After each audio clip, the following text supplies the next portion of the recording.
Iron man वापस आ गए हैं।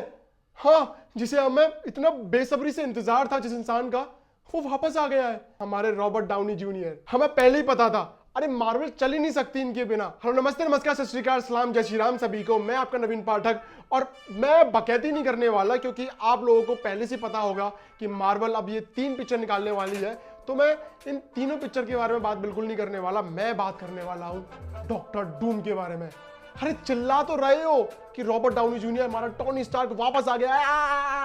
अबे उसके बारे में पहले जान तो लो कि डॉक्टर डूम आखिर है कौन। पता कुछ है नहीं, बस हल्ला जरूर मचाना है कि हमारा टोनी स्टार्क वापस आ गया, वापस आ गया। अरे वो टोनी स्टार्क नहीं है, वो डॉक्टर डूम है। तो स्टोरी कुछ ऐसी है, doctor Doom so called Victor जब छोटा सा था, तकरीबन 5-6 साल का, तो उसकी माँ सेटिया और बाप वर्नर लेटफीरिया नाम के कबीले में रहते थे। बट वहां पर इतनी सारी परेशानी थी कि लोग वहां पर बीमारी से मर रहे थे। तो सेटिया ने सोच लिया था कि मैं अपने गांव को बचाऊंगी ब्लैक मैजिक की मदद से। तो फिर क्या था, वो काले जादू करने लगी, काले जादू को सीखने लगी।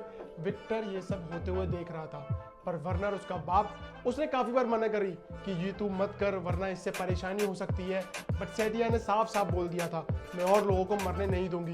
जब काला जादू कंप्लीट हो गया तो वो दिन आ चुका था जब वो अपने काले जादू को अंजाम देने के लिए जा रही थी। पर हुआ कुछ अलग ही। जिस डेमन को उसने बुलाया, डेमन ने उसी को कंट्रोल कर लिया और सेटिया की सोल अपने साथ ले गया।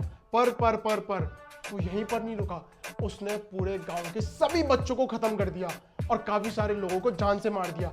उनमें से पर एक बच्चा लकी निकला, और वो कौन थे? Victor, mister Doom.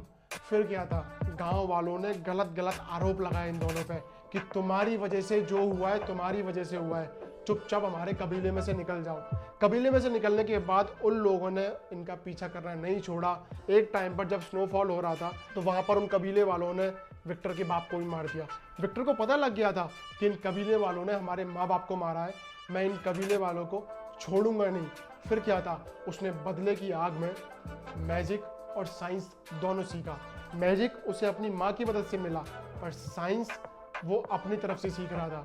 उसने सोच लिया था, मुझे अपने बाप के मौत का बदला लेना है और अपनी माँ को उस डेमन से छुड़ा कर लाना है, क्योंकि उसे भी पता था, सबको पता था कि डेमन के पास उसकी माँ की सोल है। फिर क्या था, वेक्टर को और नॉलेज चाहिए थी, पर वो जिस तरह से अपनी उम्र में गैजेट्स बना रहा था, हथियारों को बना रहा था, इन सबको जानने के बाद अमेरिका में एक यूनिवर्सिटी वालों को बड़ी हैरानी हुई कि इतनी छोटी सी उम्र में बच्चा ये सब क्या क्या कर रहा है, जो बड़े बड़े साइंटिस्ट भी नहीं बना पा रहे। तो उसको स्पेशली इन्वाइट किया गया। वेक्टर वहां पर खुश हो गया क्योंकि उसे अब और ज्यादा सीखने के लिए मिलेगा, क्योंकि वो अपनी माँ की मौत का बदला ले सके। फिर क्या था, वो सीखा और वहां पर मिला डॉक्टर रिचर्ड से। हाँ, डॉक्टर रिचर्ड एक ऐसे इंसान थे जो विक्टर के बिल्कुल लेवल के थे। वो उसी हिसाब से सोचते थे जैसा विक्टर सोचता था, इसलिए इन दोनों की अच्छी पट जाती थी। नहीं, हाँ ये सब नहीं, वैसे पट जाती थी। तो इन दोनों ने मिलकर एक ऐसी मशीन बनाई जिससे वो दूसरे डायमेंशन में जा सके। हाँ, अब बात करते हैं असली डायमेंशन की। बात हो रही है तो हमने और भी हमारे अवेंजर्स में मल्टीवर्स को देखा है कि वो लोग अलग अलग पिंक पार्टिकल्स की मदद से यूनिवर्स में यहाँ वहाँ घूम सकते हैं।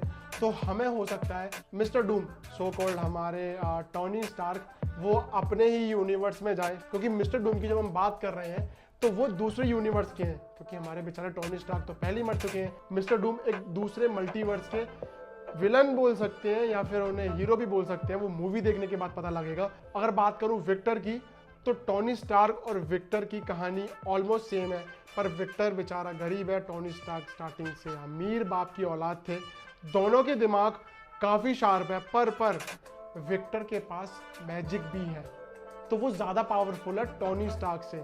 तो हमेशा याद रखना, साइंस के साथ अगर मैजिक मिल जाए तो ब्लास्ट होगा भाई, ब्लास्ट।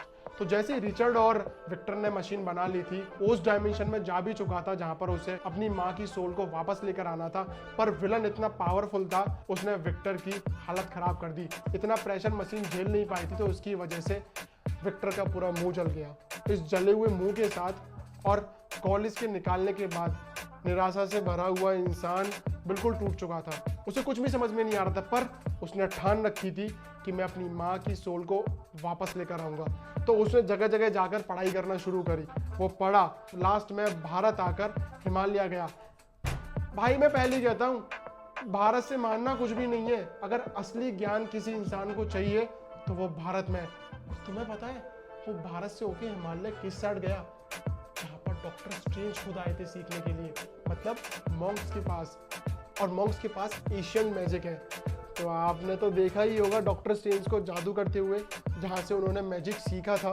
तो वहीं विक्टर जाता है मैजिक सीखने के लिए, और मॉन्क भी हैरान हो जाते हैं कि वहाँ तक पहुँचना इम्पॉसिबल है, और विक्टर कैसे आया। इस चीज़ को जानकर और उसकी लगन को देखकर उन्होंने उसे मैजिक सिखाया। वहाँ पर उसे मिला उसका आर्मर और उसका नाम डॉक्टर डूम।